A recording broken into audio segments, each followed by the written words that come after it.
Muy buenas tardes. Muy buenas tardes tengan todas y todos ustedes. Bienvenidos a este diplomado en epistemología jurídica.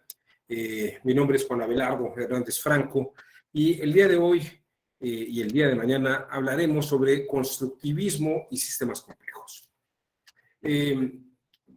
Es la base epistemológica contemporánea la que abordaremos en estas sesiones y sobre todo con el objeto de que más que estudiar modelos antiguos, que vamos a revisar algunos de ellos, vamos a revisar las formas contemporáneas de razonamiento que existen.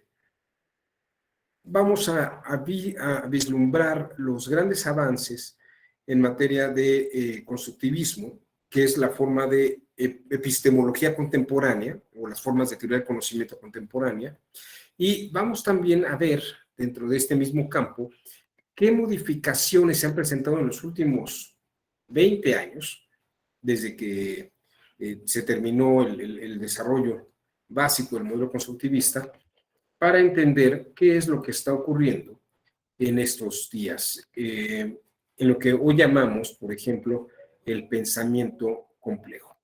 Y también de ahí veremos otro tipo de pensamientos, como es el pensamiento disruptivo, ¿no? Y hablaremos sobre las diferentes formas que genera la epistemología contemporánea. Si no tienen ustedes mayor inquietud, voy a empezar a compartir algunas láminas para que podamos abordar este tema. Tengo el chat abierto. Si alguien quiere hacer algún comentario sobre lo que vayamos viendo, por favor deténganme, abran el micrófono y comenten cuando se sientan ustedes libremente algo, o si hay algo que no quede claro, o hay algo que ustedes quieran rebatir, que no estén de acuerdo, pues por favor háganmelo saber y lo platicamos con todo gusto. Para eso estamos este día aquí abordando ese tema. Para comenzar, tal vez esto ya han visto algo de esto, pero me va a permitir continuar con todo lo que vamos a ver el día de hoy. Es una breve introducción a qué es el constructivismo propiamente. El constructivismo nace y se consolida en una primera gran etapa con Jean Piaget. Diríamos que yo en lo personal creo que podemos decir que se agota la genialidad del modelo con Jean Piaget, porque luego puede haber algunas continuidades que seguirán su trabajo.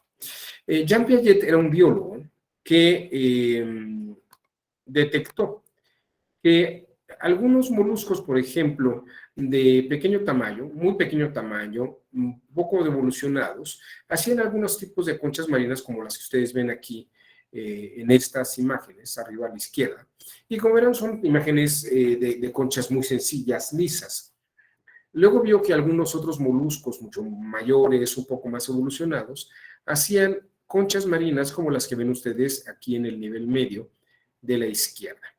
Y finalmente un molusco más evolucionado, mucho más desarrollado, podía hacer este tipo de nautilus o este tipo de concha marina mucho más estilizada y específica. Yo no sé si ustedes lo sepan, pero los seres humanos, cuando nacen, no tienen el cerebro desarrollado.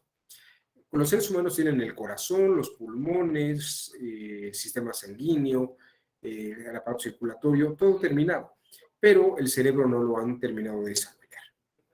Entonces, Piaget se da cuenta que las niñas y los niños, ya una vez desprendidos del seno materno, tienen etapas de capacidad de desarrollo comprensivo y desarrollo de ideas, dependiendo de la etapa psicogenética en la que se encuentren. Si tienen 1 año, piensan de una forma, entre 2 y 3 años tienen otra, entre 4 y 6 tienen otras formas de pensar, hasta por lo menos los 20 años. Esta teoría de la evolución de la forma de comprensión del pensamiento es lo que se llama psicogénesis o epistemología genética, que es lo que se encuentra aquí en la última frase de esta nota que se ha redactado. ¿Qué es el constructivismo entonces? Bueno, miren, para entender el constructivismo, si depende de la evolución del cerebro, Piaget rompe con 2 tradiciones pero también las vincula nuevamente. Aristóteles decía que nuestra mente era una tabula rasa, un pizarrón en blanco, y que cuando nosotros percibíamos algo fuera de nuestra mente, a través de nuestra vista o de nuestros sentidos, esos cuerpos se abstraían y entraban en nuestra mente. Y entonces teníamos un conocimiento. Su maestro Platón decía que en realidad nosotros no adquirimos de afuera el conocimiento, sino que en todo caso el conocimiento lo adquirimos desde el interior de nosotros al encontrar en el exterior de nuestra mente ciertos objetos y ciertas cosas o ciertas actividades que identificamos con ideas que tenemos previamente en nuestra mente. A diferencia de Aristóteles, que es una idea empirista, porque tiene una experiencia, en el caso de Platón hay un innatismo, hay una idea innata en nuestra mente que lleva a este caso. En el caso de Piaget, si el cerebro está en una primera etapa, diríamos que hay un innatismo en una primera etapa, no hay nada en el cerebro, pero cuando yo veo un objeto externo, como un cubo, un cilindro, si mi cerebro está en una primera etapa básica, tal vez entienda esto como un cuadrado y un círculo. No tengo la capacidad abstractiva de entender un cilindro o un cubo. Si el cerebro ha evolucionado más, tal vez pueda entender esto como un cubo y un cilindro, pero dependerá de la etapa de desarrollo psicogenético o evolutivo. L'idée centrale de notre épistémologie génétique, parce que c'est presque toujours mal comprise. Les gens me prennent pour un empiriste et même pour un néo-behavioriste, comme l'a fait Bernheim, parce que je soutiens que la connaissance part de l'action exercée sur les objets. Or, une action sur les objets, c'est pas du tout la même chose que tirer la connaissance des objets eux-mêmes. Il y a donc là une première confusion. Les autres, on me trouve au contraire néo-maturationnistes ou même innéistes, étant donné que je fais appel à l'action du sujet. Mais ils oublient que l'action du sujet, c'est justement une action sur les objets qui a par conséquent interaction et pas action à sens unique. Autrement dit, je ne suis ni empiriste, ni innéiste, mais je suis constructiviste. C'est-à-dire que je pense que la connaissance est affaire de continuelle construction nouvelle par interaction avec le réel et ne sont pas préformées. Il y a créativité continuelle. J'aimerais donc montrer en quoi la connaissance n'est pas préformée, ni dans les objets, ni dans le sujet, mais qu'il y a toujours auto-organisation et par conséquent une continuelle construction et reconstruction. Eh bien, pourquoi ne suis-je pas empiriste? L'empiriste pense que la connaissance est une sorte de copie des objets, copie fonctionnelle, comme disait Paul. Or, ça n'est jamais une copie. Elle est toujours une assimilation, c'est-à-dire une interprétation par intégration de l'objet par des structures antérieures du sujet. Jean Piaget, por ejemplo, investigaba que las niñas y los niños entre los 4 y los 6 años no distinguían géneros de especie. Por ejemplo, le ponían 6 rojas rojas a un niño y 3 margaritas blancas y le preguntaban, ¿qué había más? ¿Flores rojas o flores? Y las niñas y los niños contestaban flores rojas. Pero Piaget se intrigaba y preguntaba, ¿por qué dices eso si todas son flores? Sí, pero hay solamente 3 margaritas blancas y 3 rosas rojas. Quiere decir que hay más flores rojas. Mira, 1, 2, 3, 4, 5, 6 flores rojas, 3 flores blancas. Bueno, ¿esto qué quiere decir? Y se repetía la pregunta y los niños y las niñas no entendían el planteamiento de la abstractividad de que las margaritas blancas también eran flores.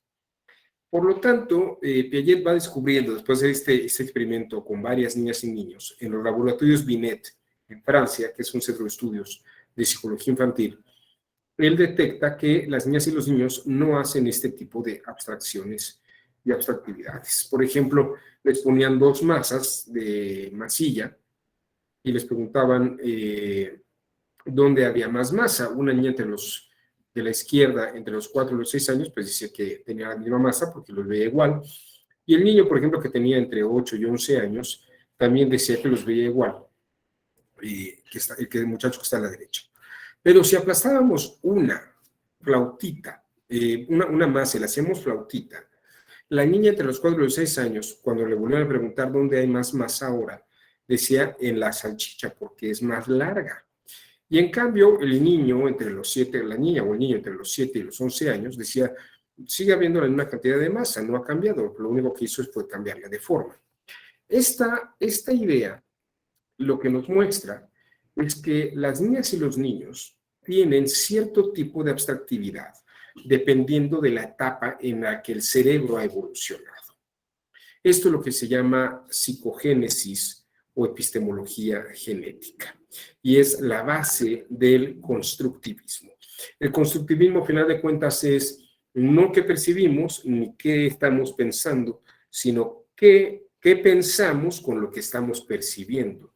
Lo construimos, el mundo lo construimos dependiendo de la etapa en que nuestro cerebro está evolucionando y también los estímulos de lo que estamos recibiendo. Por eso, los planes de estudio de una escuela, y esto ocurrió desde los años 70, tuvimos brillantes discípulas y discípulos de Jean Piaget, más discípulas y discípulos de Jean Piaget directos. Estuvieron en Ginebra, Suiza, ya un grupo de pedagogas mexicanas, discípulas de Piaget, y hay otras de Skinner, que estuvieron trabajando en la Secretaría de Educación Pública en los programas de desarrollo educativo.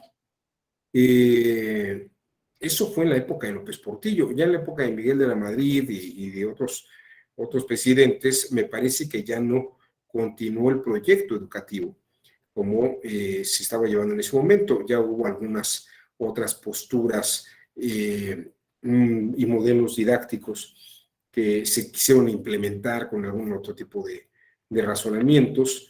Me parece que todavía Salinas de Gortari y Zedillo manejaban mucho esa línea. En el sexenio de Fox ya del sexenio de Fox en adelante, el constructivismo no se repensó, no continuó. Me parece que tampoco la Secretaría de Educación Pública tenía el nivel de expertos en ese momento y estaba en una línea de nuevos autores, pero sin tanta precisión como la que tenía el constructivismo Jean Piaget. No sé si hasta aquí hay alguna duda. ¿Queda clara esta idea de qué es el constructivismo, cómo funciona? El constructivismo, al final de cuentas, es cómo construimos esto. Y lo que tal vez valdría la pena continuar exponiendo, antes de abordar un tema mucho más complejo, es que Piaget encuentra que, bueno, voy a utilizar esta lámina acá.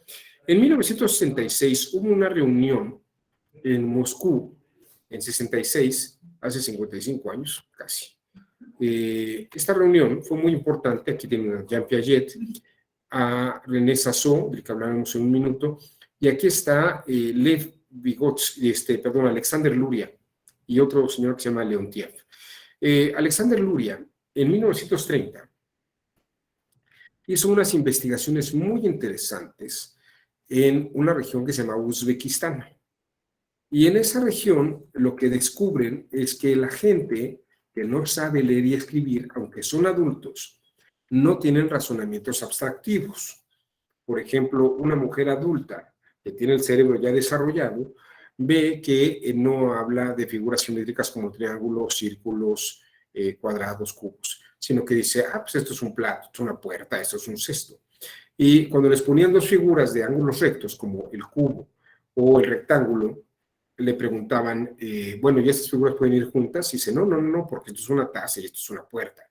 Es decir, no tenían la abstractividad de nivel comprensivo para identificar los ángulos rectos en las mismas figuras, o que tuvieran el mismo número de ángulos, o que tuvieran características geométricas semejantes.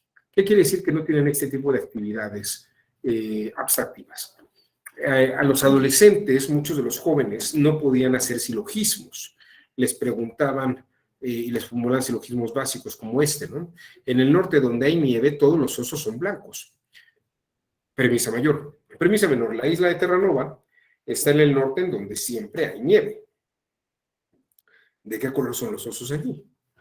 Y pues las niñas y los niños, los adolescentes y las adolescentes, e incluso los adultos, no podían hacer el silogismo. Decían, no, yo no sé, nunca he estado allí, pero déjenme ver, voy a buscar quién ha estado en esa zona para que les diga de qué color son los osos. Y le decían, no, pero a ver, infiera, hay aquí un término medio, hay una conexión, palabras semejantes. Dice, no, pues a lo mejor esos que han viajado lo pueden entender, pero yo no entendí nada, yo no he visto nunca ese tipo de osos, ¿no? Esto que plantean Luria y Vygotsky en los años 30, fueron la región de Uzbekistán, fue confirmado en comunidades africanas, analfabetas también, por dos autores que eran Goody y Watts.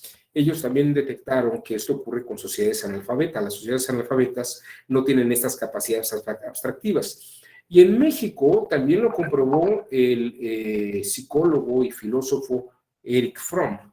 Él detecta que la gente analfabeta no termina de desarrollar o no hace este tipo de abstractividades más complejas. Esto ocurre en México, ocurre en cualquier comunidad, en cualquier sociedad analfabeta, las formas de razonamiento son menos abstractivas. ¿Qué detecta Piaget en esta reunión de Moscú junto con Luria y Vygotsky? Detectan que si el ambiente o si primero detectan que si el cerebro, aunque haya evolucionado, no es estimulado con actividades, no es capaz entonces de desarrollar razonamiento abstracto. No es capaz de desarrollar razonamiento abstracto. Es decir, la gente que desarrolla capacidades abstractivas son personas que terminaron la primaria, la secundaria, la preparatoria, que en teoría deben saber leer y escribir. La gente que desarrolló escritura alfabética y que lee alfabéticamente tiene la capacidad de centrar su mente en temas específicos y hacer análisis del todo y las partes. Esto no ocurre con otros lenguajes, no ocurre con el japonés, no ocurre con el chino, que son lenguas ideográficas, no alfabéticas. El razonamiento chino y coreano y japonés son otra cosa, luego platicamos de eso si quieren.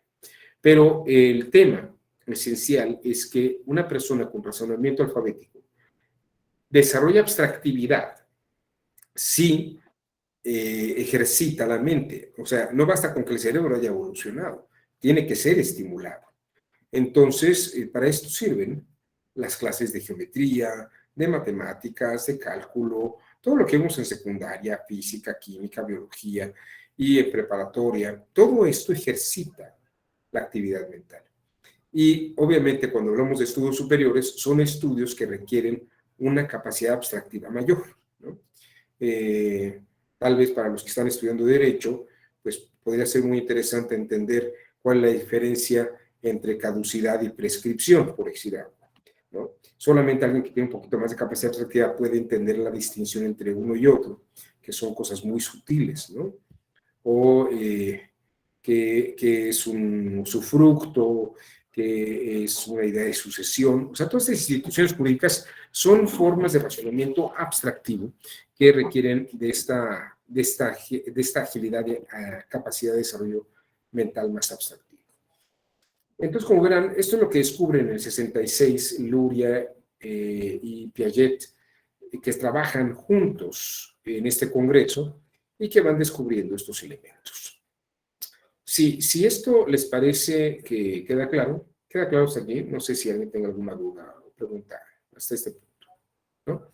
Bueno, vamos a ver. Se han hecho estudios muy recientemente. Voy a hablar de un par de autores. Bueno, pues voy a comenzar hablando de un autor que se apellida Skinner, B.F. Skinner, que que tiene toda una teoría, se le conoce como un psicólogo conductista. Pero para hablar de Skinner, antes de hablar de Skinner, perdón, voy a hablar de otro autor que se llama René Sassot, para que vean cómo empezamos del constructivismo a desarrollar lo que es el pensamiento complejo. Vamos a repensar esto que les he dicho, y fíjense que esto creo que va a ser muy interesante. Este autor que van a ver ustedes aquí, que se llama René Sassot, tiene la siguiente hipótesis, que además parece que está comprobada. René Sassot dice que nosotros nos desarrollamos a partir de 3 niveles básicos. Existen 3 niveles en el ser humano. El nivel nuclear o cromosómico, con el que nacemos todos los seres humanos. Todos nacemos con la misma carga cromosómica. Sin embargo, esa carga cromosómica es ejercitada de distintas maneras. Hay algunas personas que la ejercitan con tradiciones orales, nunca aprenden a leer y escribir, hablan lenguajes aglutinantes o lenguajes ideográficos. Y esa forma somática y orgánica que ejercita toda la carga genética de los individuos lleva a desarrollar un modelo psíquico de la persona que va a ser distinto a otras personas que aprendan a leer y escribir, que aprendan materias abstractivas como álgebra, química, biología. Entonces, toda esa actividad somática orgánica, que son el aprendizaje de todas esas materias, lleva a que la mente tenga otra forma de razonamiento.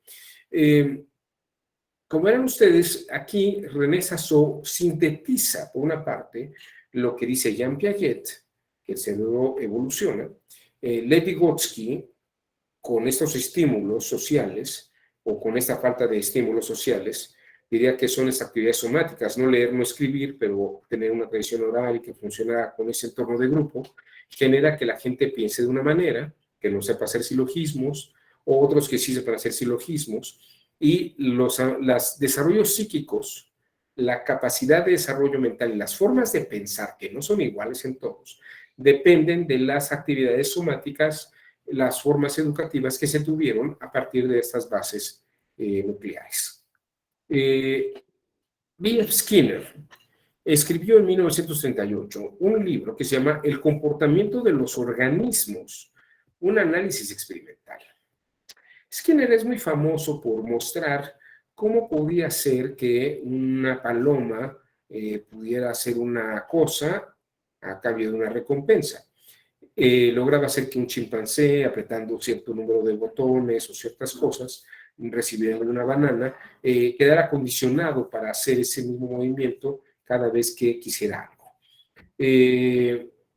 Y precisamente lo que dice Skinner es que nosotros aprendemos a hacer cosas dependiendo del ambiente que nos está rodeando. El ambiente que nos rodea es un hábitat. En la palabra latina para lo que nos rodea y en lo que nos desarrollamos es más adecuada decirla en los términos de contingencia. La contingencia es algo que nos envuelve. Por ejemplo, una casa en un valle está contenida en el valle, ¿no? A eso se refiere la contingencia. En un bosque está contenida una casa. Y digamos que la casa gira en torno al bosque. Si tuviéramos una palapa, esa palapa giraría en torno a todo lo que lo envuelve, que es precisamente el mar, la arena, ¿no? Las palmeras. Nosotros, por ejemplo, estamos viviendo una contingencia sanitaria por el COVID-19. El ambiente que nos está rodeando es un ambiente donde está circulando un virus que si no tenemos las defensas suficientes o no tenemos algún modo de evadirlo, puede ser mortal en ciertos individuos, ciertas personas. Entonces, fíjense que aquí está el punto. Skinner lo que muestra es que los pensamientos y el comportamiento de la gente depende del ambiente en el que se encuentra. Vamos a pensar en Piaget y en Luria. Piaget dice que el cerebro evoluciona. Y Luria dice que ha descubierto que las personas que son estimulados de cierta forma, piensan de una manera, pero los que no han sido estimulados de esa manera piensan de otra. Y ahora pensemos en René Sassou. Esas formas sociales, diríamos, son contingencias o programas somáticos que ejercitan los cerebros evolucionados o psicogenéticamente evolucionados y debido al ambiente contingente, los estímulos del ambiente, de los grupos sociales, el cerebro ha evolucionado y dependiendo de sus estímulos, el cerebro desarrolla sus formas de pensamiento. Esto es precisamente donde empezamos a mezclar conductismo con Piaget. Estamos mezclando teoría de René Sassou sobre somática. Estamos mezclando psicología social con Lev Vygotsky y Alexander Luria y el constructivismo de Jean Piaget. Pero si se dan cuenta, a final de cuentas, hay una construcción compleja que se da por la unión de todos estos saberes y todos estos elementos. No sé si estoy siendo claro hasta aquí. ¿Hay alguna duda? ¿No estoy yendo muy rápido? Es decir, estamos mezclando, uniendo partes de distintos saberes que resultan y funcionan. Pero aquí el punto es, si los armonizo y opero simultáneamente, puedo tener una especie de control de conocimiento y saber cómo puedo generar ambientes educativos. Yo les diría, esta idea de que ya no haya profesores en las escuelas, y quiere hacer la 4T, vamos a pensar. Si yo tengo en un aula de clases un ambiente contingente que motive al autoconocimiento a las niñas y niños de distintas edades, colocándoles elementos para que estimulen sus mentes y las puedan desarrollar y desarrollen habilidades abstractivas a las edades que tienen, y de algún modo puedo lograr estas contingencias, controlarlas y direccionarlas para que podamos ver que los niños y las niñas entienden y comprenden cosas. ¡Qué maravilla! Eso sería un sistema educativo complejo en el siglo XXI. Sería una maravilla que pudiéramos lograr eso. Tenemos la infraestructura, tenemos las bases y los recursos materiales para lograr esto en todas las escuelas del país. Este es el gran punto. Vamos a ver, solamente estoy poniendo esto como un ejemplo que es ilustrativo de lo que tendríamos que atender en estas formas. Como verán ustedes, la contingencia de Skinner se vincula mucho con la teoría de la adaptación de Lamarck y de Charles Darwin. No tanto una teoría evolutiva, es cierto que hay evoluciones, pero lo que Darwin y Lamarck consideran propiamente no es una teoría de la evolución, sino de la adaptación, ¿no? Los seres vivos, dependiendo de dónde se encuentren y qué hagan, van adaptándose, van adaptándose. De hecho, déjenme hacer alguna modificación básica en esta lámina. Estaremos hablando más bien, no tanto de evolución y adaptación, sino primero,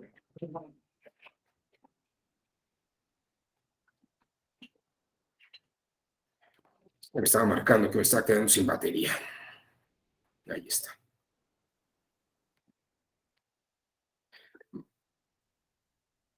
Vamos a ver. Ahí,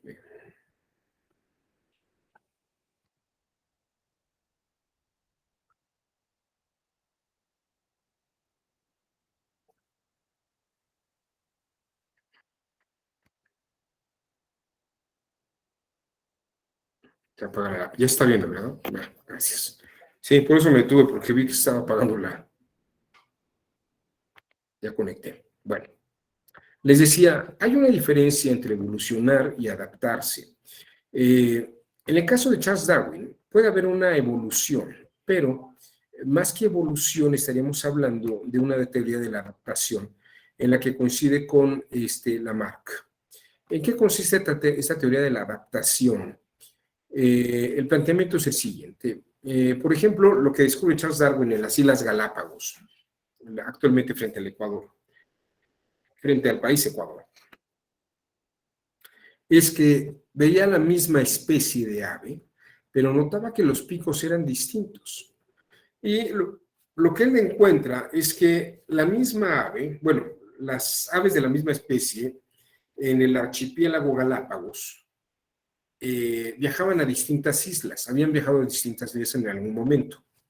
Y la especie que se encontraba, por ejemplo, en la isla Isabela, comía semillas un poco más grandes y, por ejemplo, desarrollaba aquí en medio picos mucho más grandes.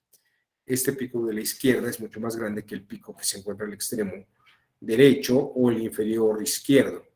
Estas aves, aunque eran de la misma especie, estaban en otras islas donde las semillas eran más pequeñas y su pico no tenía que adaptarse tan grandemente. Ustedes pueden decir, bueno, pero a lo mejor eso puede tardar generaciones. No, la adaptación no requiere tantos años de adaptación, sino que es ni generaciones de adaptación. Puede ser que en una vida humana puede haber muchas cosas.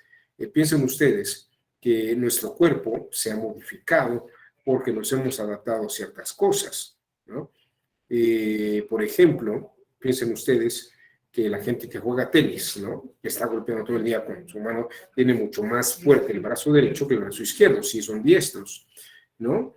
O las personas que manejan automóviles estándar tienen mucha fuerza en sus piernas y algunas personas pueden tener problemas de rodillas, ¿no? Si estamos hablando de ciertos cuerpos, bueno, los cuerpos se van adaptando, se van deteriorando dependiendo de las condiciones, pero algunos otros se adaptan. Hay gente que vive donde hay poca luz y sus ojos se adaptan a ciertas frecuencias de luz y, por ejemplo, para ellos ir a la playa es una cosa muy dolorosa. O luego gente que está acostumbrada a vivir en la playa con mucha luz, ir a vivir a un bosque es una cosa que no les parece agradable porque no están adaptados. Entonces, como verán ustedes, la contingencia biológica o la contingencia geográfica modifica nuestras formas de adaptación o de comportamientos. Después de casi 2 años, esta pandemia nos ha inclinado a muchos a tener estas operaciones educativas a través de hacerlo en plataformas Zoom en línea. Y hemos desarrollado modelos educativos distintos a los que hacíamos cuando estábamos en salones de clase físicamente hablando. Es decir, que nos hemos adaptado a estas formas y cambios mediáticos. Jean Piaget va descubriendo que ocurre lo mismo con cualquier otro tipo de ser. Por ejemplo, regresando a los moluscos, él detecta que cierto tipo de molusco, cuando habita en una playa, hace cierto tipo de concha como la de la izquierda, pero si el mismo molusco se encuentra en un lago o en un río, en las montañas, hace esta forma de concha como la del lado derecho. ¿Qué es lo que dice Piaget en su texto Biología y Conocimiento?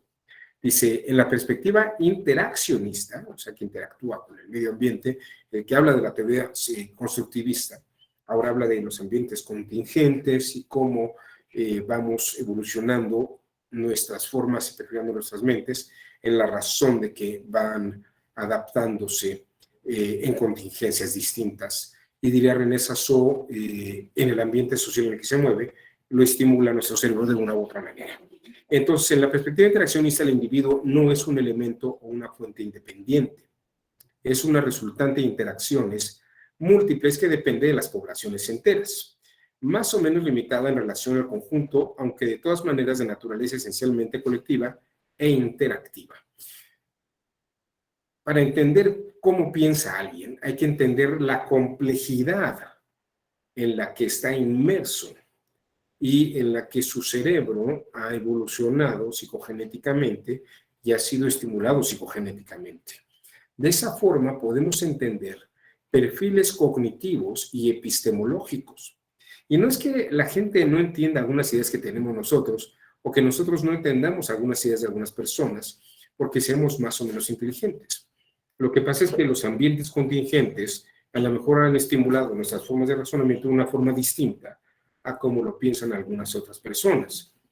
Un ejemplo de lo que le estoy diciendo puede ser, no sé si les contesto, de una comunidad en el Estado de México que estaba protegiendo sus recursos acuíferos, porque llegaron unos ingenieros que querían pasar por medio de tuberías la distribución del agua de unos pozos en una zona otomí a otras comunidades que se encontraban en los mismos municipios, pero que no tenían acceso a esos pozos. Entonces, cuando le preguntaban qué están haciendo, les respondían, vamos a llevarnos agua de aquí a otras regiones para que la gente pueda disponer de agua. Y la forma en que lo entendieron algunos habitantes de la zona es que estos ingenieros se iban a llevar el agua. Pero fíjense que el asunto no quedó allí. Esto me lo platicó gente de la Comisión Nacional de Derechos Humanos. Me dicen, el problema es que esta gente empezó a correr la voz entre todos los que estaban allí, que estos ingenieros se iban a llevar el agua. Y entonces pensaron que estos señores iban a secar los ríos, que iban a evitar que siguiera lloviendo, que ya no iba a haber agua para esa región. Y tristemente el episodio acabó en que a uno de los dirigentes lo arrojaron por una cañada en uno de los montes. Y fueron sentenciados por homicidio algunos integrantes de estas comunidades indígenas, de esta comunidad indígena en particular. Y obviamente ellos sienten que fue una actividad de injusticia, porque ellos en realidad son héroes por haber salvado a su comunidad del robo del agua. Pero esto es precisamente algo que se da por el ambiente contingente, por la evolución psicogenética, por las estimulaciones cognitivas, por la capacidad abstractiva que tienen estas personas y la forma de comprender estos aspectos, ¿no? Como verán, esto es lo que es pensar de forma compleja. Una autoridad jurisdiccional diría, a ver, vamos a ver, ¿por qué están pensando de esta manera? ¿Qué diablos está pasando en su cabeza? ¿No? Y más que ver si hubo una falta o no, es ¿por qué están haciendo esta falta? ¿De dónde nace esta actividad, esta falta? Y obviamente preguntaría, la ley solamente ve que se haya infringido una ley, ¿no? O las autoridades jurisdiccionales dicen, bueno, a esta persona la mataron, la privaron de la vida. Sí, pero podríamos argumentar legítima defensa. Y ustedes dirán, no, pues es absurdo porque lo estaban entendiendo mal. No lo estaban entendiendo mal, lo estaban entendiendo al nivel de pensamiento que habían desarrollado estas personas en esos niveles. Vamos a poner otro ejemplo para que se vea de qué estamos hablando, ¿no? Les voy a poner otro ejemplo muy de la mano del constructivismo. Vean ustedes.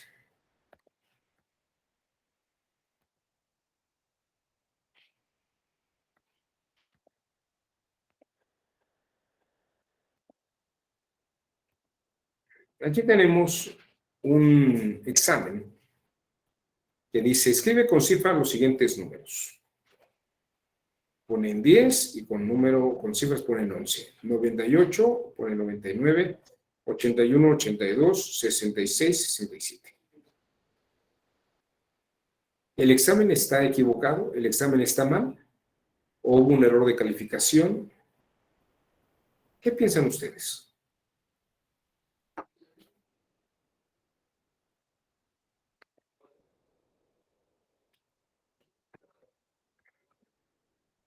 ¿Qué piensan ustedes?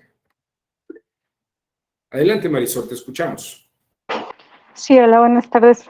Pues yo creo que ahí se considera la instrucción, ¿no? Considera los siguientes números, entendiendo que el número que sigue al 10 es el 11, el número que sigue al 98 es el 99, y así sucesivamente. Entonces, bajo esa percepción de instrucción, es como se contesta el examen. Entonces no debe haberlo tachado.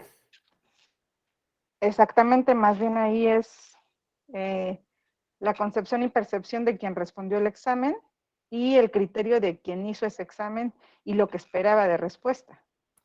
Efectivamente, Marisol, está usted tocando un punto muy importante, porque la persona pudo haber escrito, bueno, con la intención de escriba con cifra los siguientes números, o sea, la lista de números enunciados, 10, 98, 81, 66, pero no se refiere a escribir los siguientes números a esos con cifra.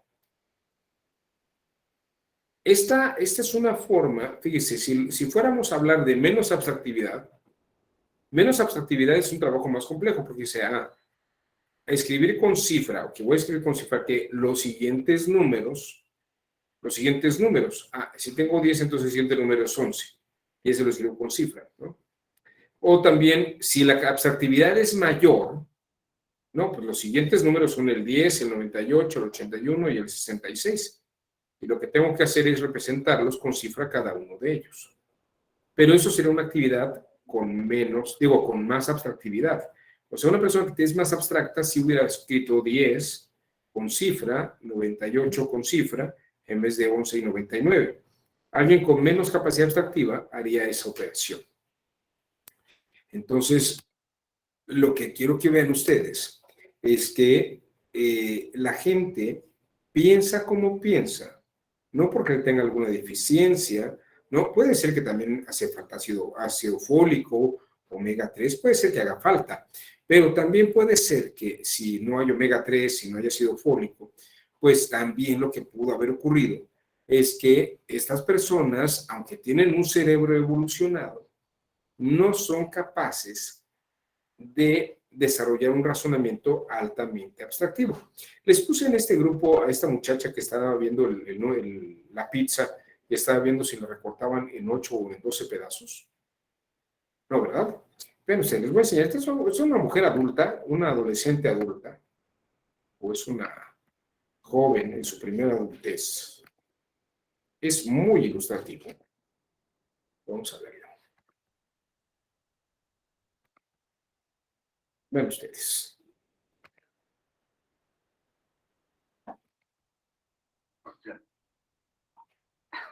Got a question for you. Right, it's a pretty straightforward question. You've got to imagine something like that. Imagine you go to a pizza shop, yeah? You order a pizza. Yeah.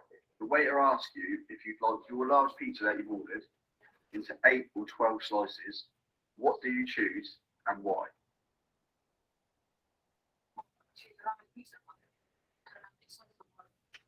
Oh yeah, yeah. So do you want it cut in 8, madam, or 12? Why 8? You don't think you could eat 12?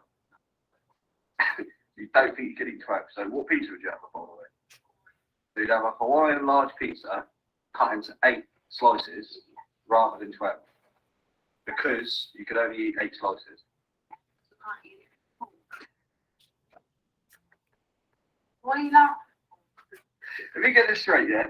You're telling me that you would order a large Hawaiian pizza and you'd have it cut into 8 slices because you couldn't eat 12 of the same pizza. Yeah, because I can't eat the extra 4 slices, Brad. Not Why are you laughing? You'd have 8 slices, yeah, of a pizza. I don't think that because why not? It's not honestly about you. You're not understanding what I'm saying. I have 8, yeah. Because I can't eat the extra 4 because that was too much for me. What are you laughing for then? On the bin. Right, so let me get this straight. You've got a large pizza, yeah? Yeah, I've got a large one pizza. You asked me, tell me how many slices I've got in it. Honestly, think pizza. And then he comes out with my 8 pieces. And you asked me why have I done that? Because I can't eat the extra 4 fucking bits. What is so hard to understand about that? It's the same pizza, Jen, so it'd be the same amount, wouldn't it? How was it? There's 4 extra bits of pizza on my plate.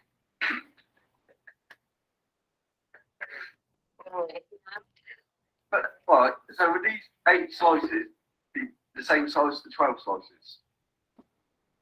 Oh, I don't know. I don't cut up a pizza for a living, Brett. No, it's just common sense, isn't it? Would they be the same size? No, pizza for a living. No. So how would I know if they're the same size or not? Do you measure your fucking pizza when you go to a pizza restaurant? But, Hold on. Jen, it's the same pizza. What you're not getting at is, it's the same pizza. So you'd have 8 over 12, yeah? Yeah, because I can't eat fucking 12 bits, Brett. I can eat 8, but an extra 4 will make me fucking too full up. You're not getting what I'm saying, are You you? don't get what I'm saying now, are you? No, listen. No, you don't get what I'm saying. You ask me how many pieces I have. I'll say I'll have 8 please, because I can't eat 12. Why can't you understand that? What are you not understanding? If you've got the same pizza and it's cut into 8 slices, yeah? And then you cut the same pizza into 12, you're still eating the same pizza. So no matter what size, how many slices you get, it's still going to be the same, isn't it? No, one's 8, one's 12. Oh, fucking ridiculous. Bueno, ahí tienen un ejemplo de estas formas de razonamiento de una mujer adulta que parece que no es muy versada en razonamiento abstractivo. No tiene que ser discriminatorio, pero es un signo muy importante. Gabriela Moreno, levantó usted la mano, le escuchamos. Sí, me escucho, es que creo que estaban fallando mis audífonos, ¿sí se oye? Sí, perfectamente. Ah, ok. Esto me lleva a pensar en 2 cosas. Una, me parece que es en el libro de la inteligencia emocional de Goleman, donde hacía un ejemplo de un experimento que se hizo en un kinder. Y entonces, bueno, pues evaluaron a los niñitos y, bueno, pues uno salió muy bueno para la hablada, otro para la matemática, etcétera. Y de repente había una niña que no sabían qué hacer con ella, porque era muy introvertida y retraída y no parecía que fuera destacable en ninguna cosa, hasta que le pusieron una maqueta con una reproducción del salón de clases. Y entonces esta niña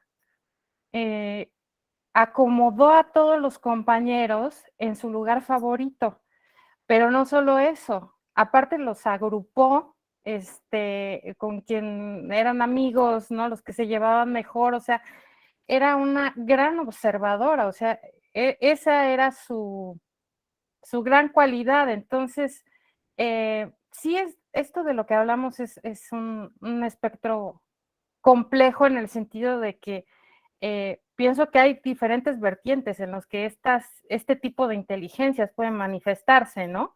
Como por ejemplo el de esta niña que tenía una inteligencia social y una capacidad de observación superior al resto de los niños, ¿no?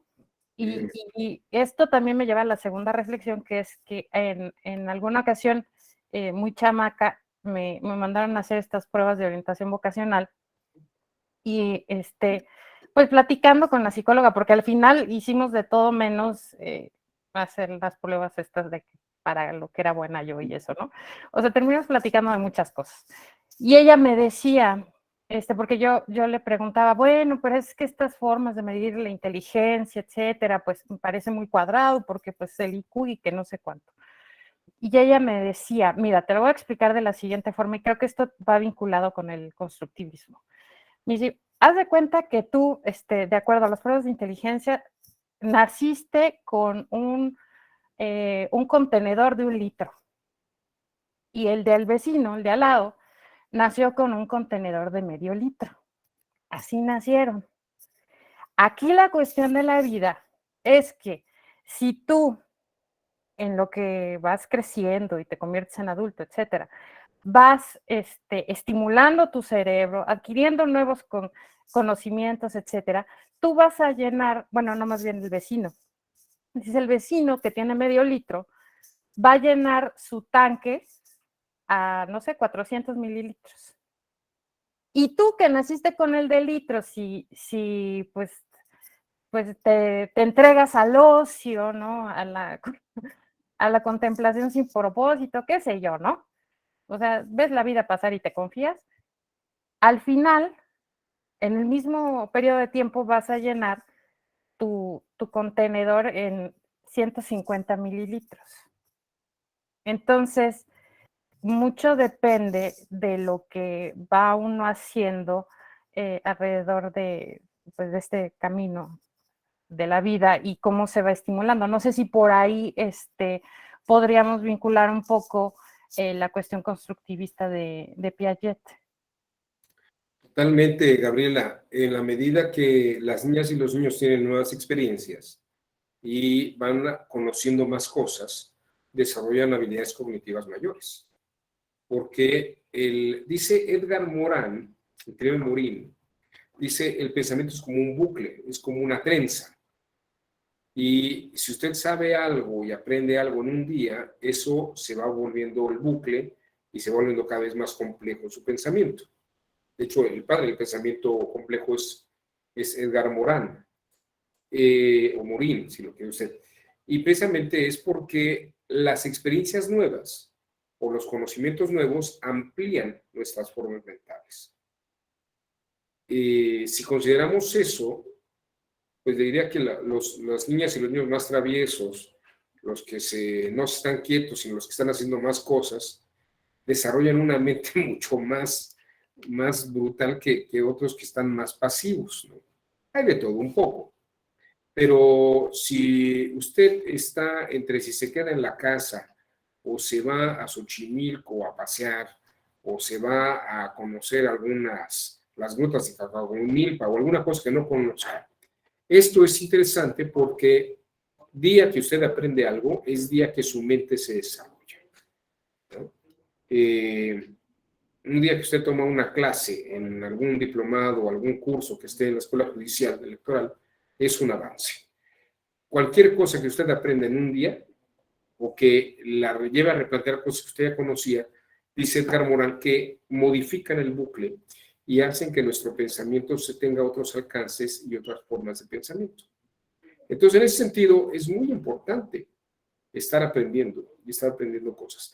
No creo, sinceramente, bueno, yo personalmente creo que esto también va a Vygotsky y todos estos psicólogos muy de la mano, aunque no se haya hecho una estimulación, el cerebro no se queda retrasado. En un adulto que usted empiece a estimular y que ponga a trabajar, el cerebro evolucionará y dará un buen trabajo. Piense usted que, por ejemplo, Benito Juárez empezó a desarrollar sus estudios ya un poco más adulto, más adolescente, que el resto de niños que habían tenido acceso a educación privada o a educación pública. Y este personaje que era un indio de una comunidad oaxaqueña, de pronto se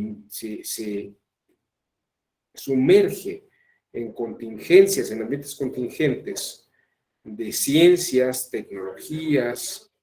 Piensa usted que incluso entra a la logia masónica, va a Estados Unidos, conoce el pensamiento de Estados Unidos, habla inglés, y claro, llega a ser presidente de la República. No creo que el pensamiento se agote. Sí puede ocurrir que el pensamiento se enfrente a enfermedades como el Alzheimer, el Parkinson, ¿no? Puede ser que haya daños cerebrales, pero cualquier cerebro, si se encuentra en un estado físico bueno, aunque no haya sido estimulado en una etapa, puede rescatarse. Yo personalmente lo creo en mi experiencia personal. Yo nunca fui un alumno brillante de 10. No fui un alumno que fuera destacado en la secundaria. Pero pues, un poco las circunstancias de la vida me obligaron a ponerme a estudiar.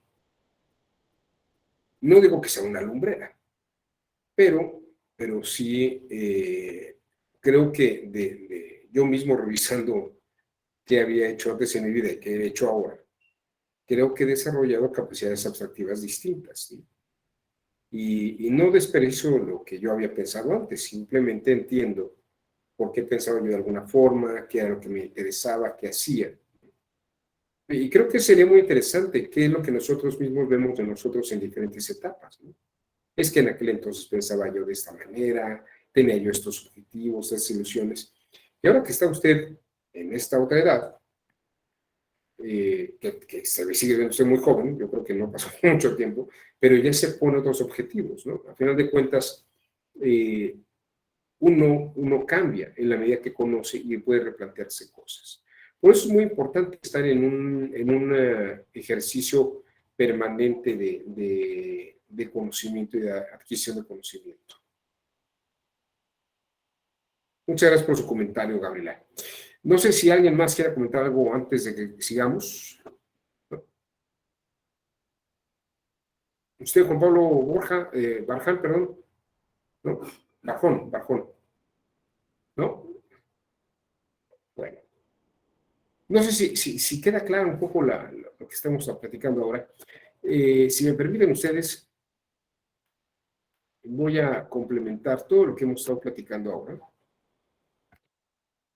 con un pequeño video del profesor B.F. Skinner.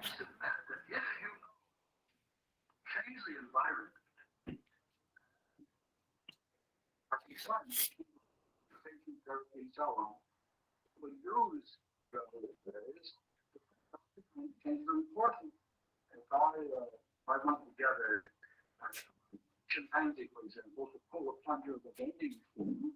I can do it. I can shake that behavior fairly quickly. And pull the plunger, do something probably. But if it were a fish, it was like pull a plunger and get back a cigarette, whatever it is. The instruction on the vending machine, pull plunger, and press button under pack a cigarette. These are instructions, they're advice.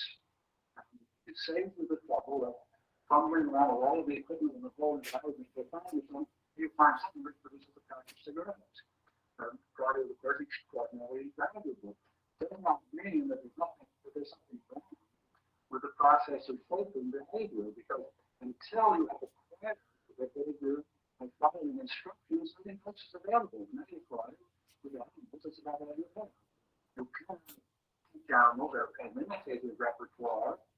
So you can teach a new response by giving an imitative model. Very difficult to do if you do it. We do it with children. We use verbal descriptions of contingencies, imitative modeling, until they watching someone get something, immediately knows what to do. But that becomes free. Suddenly that reply has learned. Imitate is that possible. So you don't avoid the essential shaping process in the first place. But this whole difference between contingency, shaped behavior, and really governed behavior, which is the rational kind of thing we talked about the contingencies and change people because they can learn from the experience of others by following rules. If there's, I think, essentially the difference between neural conception, behavior modification, neural conception, psychology is all about. The cognitive processes are also behavioral. There's no reason to make that a distinction. But my explanation of the difference between animals and people. People do talk about what they do. They talk about the world in which they live, the contingencies that affect them, and they influence each other by describing contingencies. By giving reasons rather than by reinforcing. I would say everyone has discovered that in many cases the reasons won't do it, and the two then work on the contingencies of reinforcement. It's particularly true of psychology people who have actually able to respond to reasons. The descriptions of contingencies don't get through to them.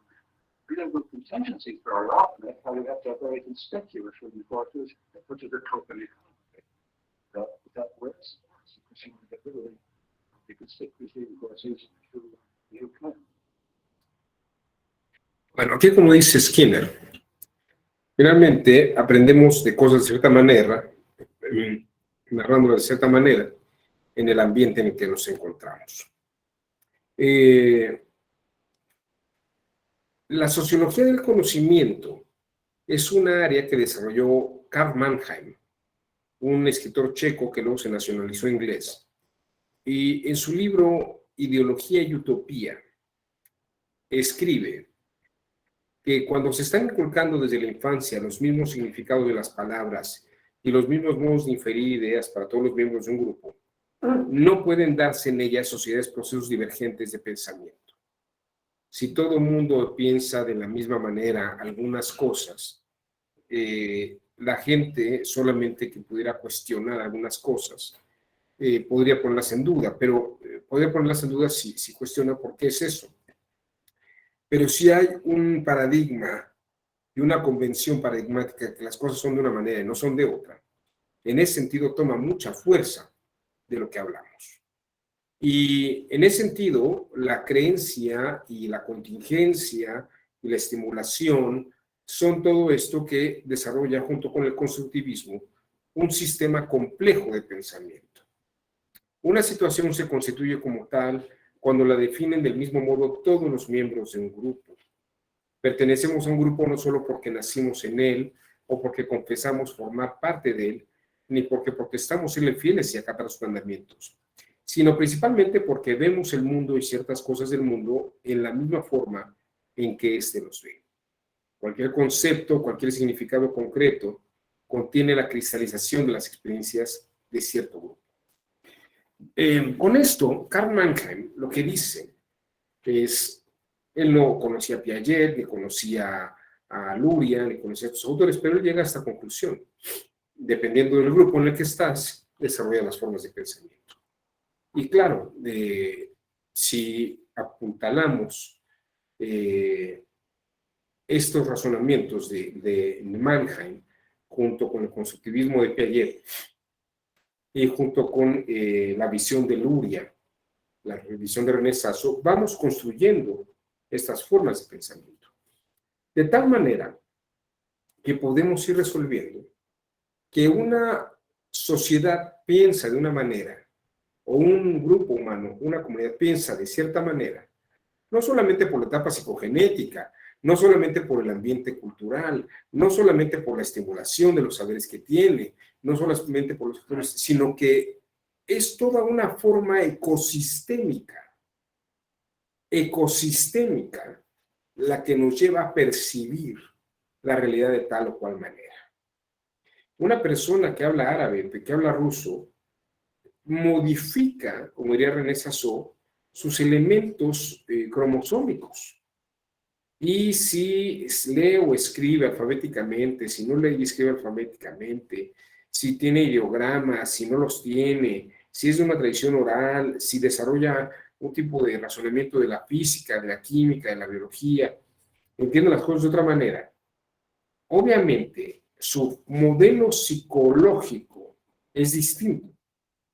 Y el pensamiento complejo precisamente atiende a entender las realidades ecosistémicamente.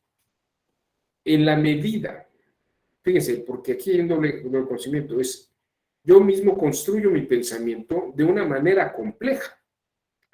Pero también si yo veo, por ejemplo, un teléfono celular, ¿no? De un teléfono celular,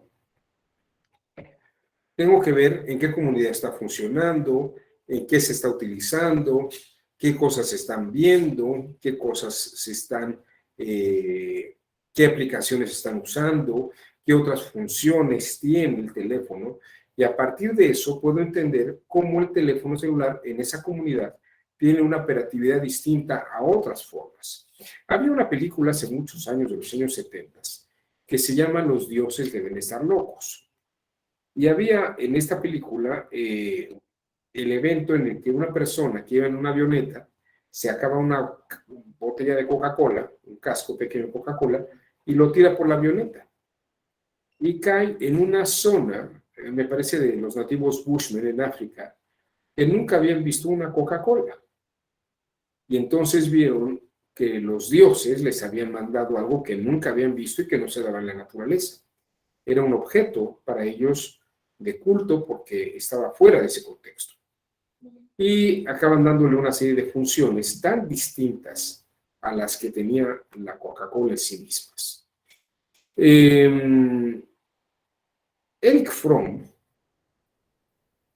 quien había hecho estos estudios sociopsicológicos en los campesinos mexicanos, pues ha descrito también el fenómeno de alienación que tenemos con respecto a ciertos temas. Y desarrollan formas de pensamiento en ciertas otras comunidades y sociedades. Sin detenerme mucho en esto, solamente voy a exponerles un pensamiento que había en Claude Lévi-Strauss, este antropólogo estructuralista francés. Lévi-Strauss cree que el individuo se relaciona con su entorno a partir del pensamiento, no por instinto o por necesidad de preservación. Por lo tanto, es imposible separar la naturaleza de la idea de cultura, como hacía el pensamiento clásico. Para él todo es cultura. Diferentes grupos indígenas clasifican plantas y frutos en función de colores, olores y sabores. El pensamiento sirve para oponer, clasificar, separar, jerarquizar y unir los elementos del mundo. La particularidad del pensamiento salvaje es que parte de la observación de lo concreto. El águila vuela, el gorrión vuela, la golondrina vuela. Así se llega a la abstracción. Hay animales que vuelan. Lévi-Strauss dice que el pensamiento salvaje, que él llama mágico, y el pensamiento científico son formas diferentes de abordar el conocimiento. El pensamiento mítico mágico es un sistema lógico que permite clasificar, entender y catalogar el mundo conocido y producir nuevos conocimientos. A través de estos sistemas clasificatorios, el mundo se inscribe como un conjunto reconocible y manejable. Uno de los aportes más significativos de Lévi-Strauss es la idea de cultura que permite pensar al hombre primitivo como un hombre culto. Es decir, un hombre que piensa y razona para vivir en el mundo es un hombre culto. Estudiar a los pueblos primitivos permite estudiar la naturaleza de las sociedades.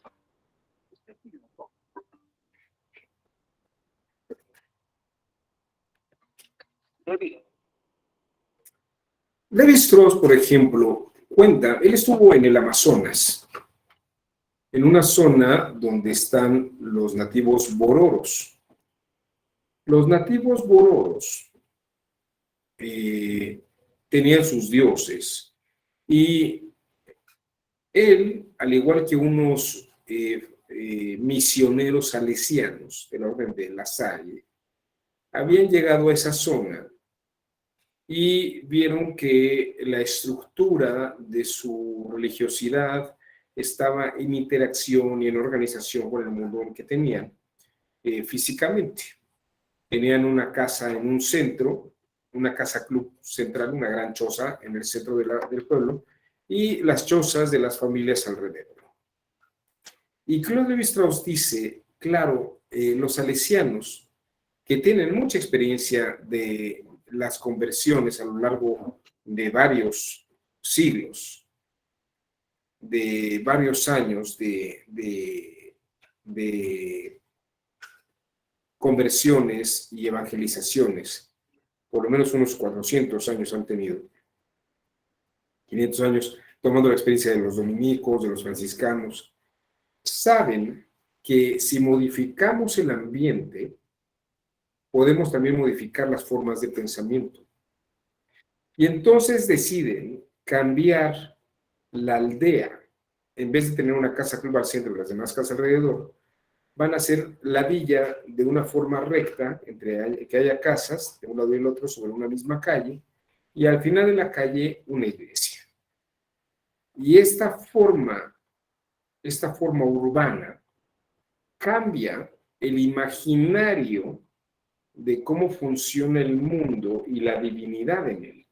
Esto precisamente confirma las ideas de Ernest Sassou. Una aldea en un ambiente donde las actividades de los nativos están organizadas de cierta manera, si cambio la organización, la estructura psíquica puede modificarse. Y aquí es lo que decía René Sassou, si tú tienes esta carga cromosómica, pero lo estimulas de esta manera, vas a pensar de este modo. Si lo estimulas de esta otra, vas a pensar de este modo. ¿Qué fue lo que hicieron los salesianos con los bororos? constitue une société qui pose de façon très aiguë le problème du pourquoi de ces règles qui sont tellement lisibles, tellement manifestes. Vous savez d'ailleurs, quand les missionnaires sont arrivés au début du XXe siècle, non pas chez Seboro du San Lorenzo, où je me trouvais, qui étaient relativement intacts quand je les ai vus, mais un peu plus au nord, dans l'autre groupe, ils ont très bien compris tout de suite que le seul moyen de faire s'effondrer l'organisation sociale et par conséquent les croyances religieuses, c'était d'interdire les plans de village traditionnels et d'obliger les Indiens à construire leur hutte selon un plan de type européen. Et ça marquait effectivement le fond de la fin de tous les rites et de toutes les croyances. Je ne voudrais d'ailleurs pas être injuste envers ces missionnaires qui sont les Salésiens et que j'aime beaucoup, car avec eux, on est dans ce cas curieux de missionnaires qui ont été... Bien sûr. Le village de Kijara, Solamente a modo de ilustración, esta es la choza que había anteriormente, al centro de la aldea. le choc est si fort, Estos son los bororos de principios del siglo XX. je m'employais à obtenir de mes informateurs une analyse de la structure de leur village. Nous passions nos journées à circuler de maison en maison, recensant les habitants, établissant leur état civil, et traçant avec des baguettes sur le sol de la clairière les lignes idéales delimitant les secteurs. Están las casas alrededor, si ven ahí están las casas de la gente, y al centro está el templo o la casa club, donde se reunían los nativos. Le village Bororo est semblable à une roue de charrette. Ahí está la casa club al Les centro. gens familiales des cycles de cercle, des sentiers, des rayons. ¿Qué hacen? Cambiar de un círculo a una línea recta Un diamètre du village, y colocan la iglesia al final de la calle. Chira, au sud, et Tougalé. Un individu appartient toujours à la même. Bueno.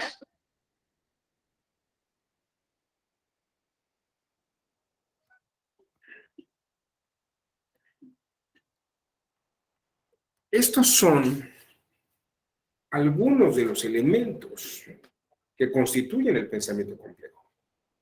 Diríamos que estamos en la base del pensamiento. Como verán, no es una cosa como me lo dijeron y ya, ¿no? Depende incluso de sus ambientes culturales, sus ambientes físicos, sus zonas geográficas, sus interacciones sociales. Todo esto modifica nuestra forma de entender las cosas. Y el pensamiento complejo es entender las cosas en su complejidad. Vamos a ver más adelante cómo las cosas están inmersas en sistemas de operación y tienen estructuras. Por ejemplo, el aparato digestivo tiene una estructura. Tenemos la boca, el esófago, tenemos el estómago, los intestinos, el intestino grueso, luego el intestino delgado. Tenemos una serie de funciones. Ahí está la estructura. Pero cómo funciona y qué es lo que hace y cómo saca los nutrientes y cómo los envía, esto es algo que luego realiza la teoría de sistemas. Una cosa es ver cómo está estructurado el sistema, pero la otra es cómo funciona el sistema con esa estructura. No sé si me voy explicando. Y luego hay que ver qué dispositivos de control tenemos. Podemos tener una estructura social, por ejemplo, como el pueblo de los Bororos, pero el sistema funciona con esa estructura. Si cambiamos la estructura, cambia el sistema. Y si a eso agregamos etapas psicogenéticas, estimulaciones externas, y agregamos contingencias ambientales que nos lleven a detectar los aprendizajes en estos ambientes globales, podemos entender en la complejidad una idea, ¿no? Para entender a un oso, no basta con tener el cadáver del oso arriba de la mesa de disección, porque eso es un oso muerto. Para entender a un oso, hay que ver cómo se comporta. Hay que ver dónde hiberna, hay que ver dónde caza, hay que ver qué come, hay que ver cómo lo come, hay que ver cómo se aparea, hay que ver cuántas crías produce, hay que ver cómo migra de una zona a otra. Hay que ver al oso operando sistémicamente en un ambiente contingente, y de este modo entender en la complejidad toda una situación, ¿no? Si me preguntan esto en materia jurisdiccional, ¿cómo podría funcionar? Pues miren, no es tan burdo como decir, hay boletas no dobladas en una urna, en un distrito, ¿no? No es tan burdo como decir, si no están dobladas, quiere decir que alguien las sembró y entonces hubo un fraude, ¿no? Hay que detectar no solamente los hechos como se dieron, sino podríamos averiguar que tal vez es una zona donde hay adultos mayores, hay adultos que la presidenta o el presidente Casilla, a los adultos mayores el día de la elección les dio oportunidad de hacer el sufragio primero, que es como yo lo vi en algunos lugares, ¿no? Y tal vez estas personas no podían doblar las boletas y el presidente Casilla dejó abierta la urna para que estas personas pudieran depositar libremente, sin que nadie doblara su voto y que nadie tocara sus boletas, las boletas sin doblar, ¿no? Y luego sellar y cerrar de todo aquello. De tal forma que uno podría pensar, bueno, pudo haber ocurrido eso. Hay que ver el ambiente y la contingencia en la que se da todo este tipo de cosas. Hay que pensarlo de manera compleja, ¿no? Si yo estoy en la casilla y tengo que contar boletas y veo que unas están dobladas y otras no, la ley, hasta donde yo recuerdo, no dice nada si debo de contar o no las boletas no dobladas. Tengo que contar todas las boletas dentro de la urna. Ya si alguien quiere impugnar esas boletas, pues habrá instancias para hacerlo, ¿no? Y habrá situaciones complejas que habrá que comprender. Y aquí ya entramos en toda una teoría de la prueba, donde las narrativas, en la medida que tengan justificaciones complejas y coincidan con la mecánica de hechos, muy probablemente podremos tener un saber del arte probatorio mucho más sofisticado y más serio que la mera conjetura que podría sacarse por inferencias automáticas sobre una situación en particular, ¿no? Algo que podría parecer evidente tal vez no lo es, porque lo que hay que hacer es probar los hechos y sobre todo, más que los hechos, las narrativas sobre los hechos. Y si esas narrativas son complejas, hay que entender la forma de razonamiento en la complejidad, ¿no? ¿Hasta qué punto las secretarias y secretarios de estudio se meten a entender la complejidad del pensamiento de un denunciante de una comunidad originaria sobre que no fue convocado a las elecciones de la cabecera del municipio porque no pertenecía a esa comunidad, sino que pertenece a otra, aunque están todos en el mismo distrito, ¿no? Y hay que meterse tal vez en la idea, y esto suele ocurrir en Oaxaca muy seguido, hasta donde tengo entendido, hay comunidades que siempre dominan y gana la gente de la cabecera del municipio, porque así ha venido ocurriendo con el paso del tiempo. Pero cuando se convocan elecciones donde todos los integrantes del municipio pueden votar y ser votados, pues obviamente gente de otras comunidades tendría que ir a la cabecera, donde se hacen las elecciones, inscribirse y participar. Pero hay imaginarios complejos que llevan, por ejemplo, a mostrar que hay personas y hay comunidades donde vemos que si tú no formas parte de esa comunidad, no puedes participar, ¿no? Porque tradicionalmente la forma de votación solamente es para la gente de la lógica de esa cabecera, ¿no? Aquí tienen ustedes un ejemplo, no sé si he sido muy claro en esto, pero tienen un ejemplo de cómo el pensamiento complejo puede llevar a comprender una situación compleja, ¿no? Y no solamente una situación que sea burda y genérica en sus apreciaciones. Hay que comprender no solamente qué habla alguien, sino qué está diciendo a través de esa habla. No qué habla, sino qué dice. E incluso a través de eso tal vez plantearnos por qué dice lo que dice de la forma en que lo dice. Eso nos lleva a pensar que hay toda una infraestructura atrás, compleja, que arma el imaginario de la situación que está viviendo, como la de los otomíes del Estado de México, que acabaron con aquel ingeniero, lo mandaron por un peñasco porque se iba a robar el agua.